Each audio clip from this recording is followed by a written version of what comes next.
ವಿಶ್ವವಿಖ್ಯಾತ ಮೈಸೂರು ದಸರಾ ಹಬ್ಬದಲ್ಲಿ ವಿಶೇಷವಾಗಿ 2ನೇ ದಿನ ಮಹಿಳಾ ದಸರಾವನ್ನು ಉದ್ಘಾಟನೆ ಮಾಡಲಿಕ್ಕೆ ಇವತ್ತು ತಾಯಿ ಚಾಮುಂಡಿ ಆಶೀರ್ವಾದ ತೆಗೆದುಕೊಂಡು ಬಂದಿದ್ದೀನಿ.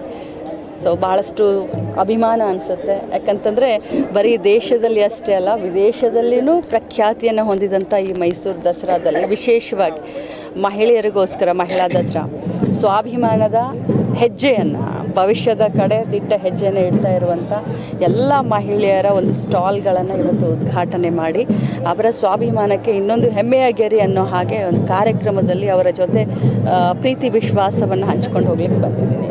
ಸ್ಟಾಲ್ಗಳಿಗೆಲ್ಲ ವಿಸಿಟ್ ಮಾಡಿದ್ರಿ, ಎಲ್ಲರೂ ಮಹಿಳಾ ಅವರೇ ಎಲ್ಲರೂ ಕೂಡ ಸ್ಟಾಲ್ಗಳನ್ನು ಇಟ್ಟಿರುವಂಥದ್ದು.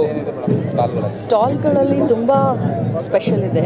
ಒಂದು ಕಾಲದಲ್ಲಿ ಬರೀ ಮನೆಗಷ್ಟೇ ಸೀಮಿತ, ಮಹಿಳೆ 4 ಗೋಡೆಯ ಮಧ್ಯದಲ್ಲಿ ಸೀಮಿತ ಅನ್ನೋಂಥ ಒಂದು ಕಾಲ ಇತ್ತು.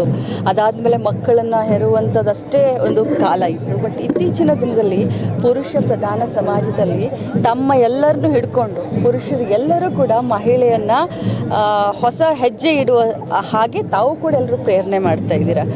ಇವತ್ತು ವಿಶೇಷವಾಗಿ ಈ ಸ್ಟಾಲ್ಗಳಲ್ಲಿ 10ರಿಂದ 15 ಸ್ಟಾಲ್ಗಳು ಗೃಹಲಕ್ಷ್ಮಿಯ ಹಣವನ್ನು ಉಪಯೋಗ ಮಾಡಿಕೊಂಡು ಮಾಡಿದಂಥ ಸ್ಟಾಲ್ಗಳಿದ್ದಾವೆ. ನಮ್ಮ ಸರ್ಕಾರದ, ನಮ್ಮ ಮಾನ್ಯ ಮುಖ್ಯಮಂತ್ರಿಗಳ ಆಸೆ ಏನಾಗಿತ್ತು ಅಂತಂದರೆ ಮಹಿಳೆಯರನ್ನ ಸ್ವಾಭಿಮಾನ ಮಾಡಬೇಕು, ಸ್ವಾಭಿಮಾನದಿಂದ ಸ್ವಾವಲಂಬನೆ ಜೀವನ ಮಾಡಲಿಕ್ಕೆ. ಸೊ ಈ ಒಂದು 10-12 ಸ್ಟಾಲ್ಗಳನ್ನ ನೋಡಿದ್ರೆ ಎಲ್ಲೋ ಒಂದು ಸಾರ್ಥಕತೆಯ ಭಾವನೆ ನಮಗೆ ಮೂಡ್ತಾ ಇದೆ. GST ಸರಳೀಕರಣ ಮಾಡಿ ಅದರ ಕ್ರೆಡಿಟ್ ಬಿಜೆಪಿ ತೆಗೆದುಕೊಳ್ತಾ ಇದೆ ಅಂತ ಅನಿಸ್ತಾ ಇಲ್ಲ ನನಗೆ. ಈ ಬಗ್ಗೆ ಏನೂ ಅಷ್ಟು ಜಾಸ್ತಿ ಗೊತ್ತಿಲ್ಲ. ಕ್ರೆಡಿಟ್ ಆಗಲಿ ಡಿಸ್ಕ್ರೆಡಿಟ್ ಆಗಲಿ, ಹಬ್ಬದ ವಾತಾವರಣದಲ್ಲಿದ್ದೀವಿ, ರಾಜಕಾರಣ ಮಾಡುವಂಥ ಸಂದರ್ಭದಲ್ಲಿ ಮಾತಾಡ್ತೀವಿ. ನಿನ್ನೆ ಬಾನು ಮುಸ್ತಕ್ ಅವರು ಉದ್ಘಾಟನೆಯನ್ನು ಮಾಡಿದ್ರು. ಎಲ್ಲವೂ ಕೂಡ ನಿನ್ನೆ ಸರಾಗವಾಗಿ ಬಹಳ ವಿಜೃಂಭಣೆಯಿಂದ ಆಯಿತು. ಬಟ್ ಈಗ ಅದೆಲ್ಲವೂ ಆದಮೇಲೆ ವಿರೋಧ ಮಾಡಿದಂಥವ್ರು ಕೂಡ ಒಪ್ಕೊಳ್ಳುವಂಥ ಸ್ಥಿತಿ ನಿರ್ಮಾಣ ಆಗ್ತಾ ಇದೆ. ಒಂದಷ್ಟು ಜನ ಅಕ್ಸೆಪ್ಟ್ ಮಾಡ್ತಾ ಇದ್ದಾರೆ. ಯಾರೆಲ್ಲ ವಿರೋಧ ಮಾಡಿದ್ರು ಅಲ್ಲೂ ಕೂಡ ಒಂದಷ್ಟು ಅಕ್ಸೆಪ್ಟೆನ್ಸ್ಗಳು ಕಾಣಿಸ್ತಾ ಇದೆ. ನೋಡಿ, ನಮ್ಮ ಕರ್ನಾಟಕ ರಾಜ್ಯಕ್ಕೆ, ಭಾರತ ದೇಶಕ್ಕೆ ಹೆಮ್ಮೆ. ನಮ್ಮ ಕರ್ನಾಟಕ ರಾಜ್ಯಕ್ಕೆ, ಭಾರತ ದೇಶಕ್ಕೆ ವಿಶೇಷವಾಗಿ ಒಂದು ಮೈನಾರಿಟಿ ಸಮಾಜದಿಂದ ಬಂದಂಥ ಒಬ್ಬ ಮಹಿಳೆ ಬೂಕರ್ ಪ್ರಶಸ್ತಿಯನ್ನು ಸಾಹಿತ್ಯ ಲೋಕದಲ್ಲಿ ತೆಗೆದುಕೊಂಡು ಬಂದಿರೋದೇ ಒಂದು ದೊಡ್ಡ ಹಿರಿಮೆ, ಗರಿಮೆ.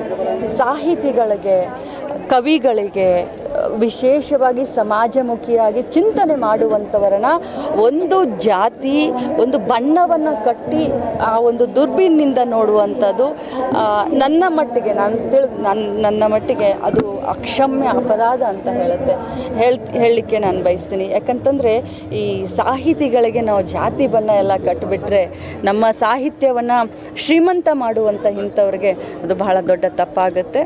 ಅವರು ನಿನ್ನೆ ತಾಯಿ ಚಾಮುಂಡೇಶ್ವರಿಯ ಸನ್ನಿಧಾನದಲ್ಲಿ ಈ ಒಂದು ದಸರಾ ಉದ್ಘಾಟನೆಯನ್ನು ಭಾಳ ವಿಜೃಂಭಣೆಯಿಂದ ಮಾಡಿದ್ದಾರೆ. ಯಾರೇ ಆಗಲಿ ಕೂಡ ಅದನ್ನು ಒಪ್ಕೊಂಡಿದ್ದಾರೆ, ಒಪ್ಕೊಳ್ಬೇಕಾಗುತ್ತೆ. ಜಾತಿ ಸಮೀಕ್ಷೆ ಆರಂಭ ಆಗಿದೆ ಮೇಡಮ್, ಶೈಕ್ಷಣಿಕ ಸಮೀಕ್ಷೆ. ಬಟ್ ಆದರೆ ಈಗ ಇರುವಂಥ ಚರ್ಚೆ ಲಿಂಗಾಯತ ಕ್ರಿಶ್ಚಿಯನ್ನು, ಕುರುಬ ಕ್ರಿಶ್ಚಿಯನ್, ಈ ವಿಚಾರಕ್ಕೆ ಸಂಬಂಧಪಟ್ಟಂತೆ ರಾಜಣ್ಣ ಅವರು ಸರ್ಕಾರ ಧೋರಣೆ ಮಾಡ್ತಾ ಇದೆ, ಇದನ್ನು ಕೈ ಬಿಡಬೇಕು ಅಂತೇಳಿ ಸ್ವಪಕ್ಷೀಯರು, ನಿಮ್ಮದೇ ಪಕ್ಷದ ರಾಜಣ್ಣ ಅವರು, ಮಾಜಿ ಸಚಿವರು ನಿನ್ನೆ ಒಂದಷ್ಟು ಆಕ್ರೋಶವನ್ನು ಹೊರಹಾಕ್ತಾರೆ. ನೋಡಿ, ರಾಜಣ್ಣ ಅವರು ಏನು ಮಾತಾಡಿದರೆ ಅದ್ರ ಬಗ್ಗೆ ನನಗೆ ಗೊತ್ತಿಲ್ಲ. ಬಟ್ ಪ್ರಾಮಾಣಿಕವಾಗಿ ಹೇಳಬೇಕು ಅಂತಂದರೆ ಇಂಥ ಗೊಂದಲಕ್ಕೆಲ್ಲ ಮಾನ್ಯ ಮುಖ್ಯಮಂತ್ರಿಗಳು, ಉಪಮುಖ್ಯಮಂತ್ರಿಗಳು ಈಗಾಗಲೇ ತೆರೆಯನ್ನು ಎಳೆದಿದ್ದಾರೆ.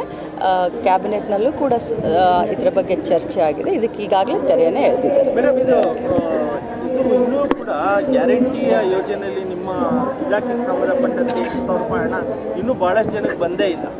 ನೋಡಿ, 1,24,00,000 ಜನರಿಗೆ ಇಲ್ಲಿವರೆಗೆ 22 ಕಂತುಗಳನ್ನು ನಾವು ಈಗಾಗಲೇ ಬಿಡುಗಡೆ ಮಾಡಿದ್ದೀವಿ.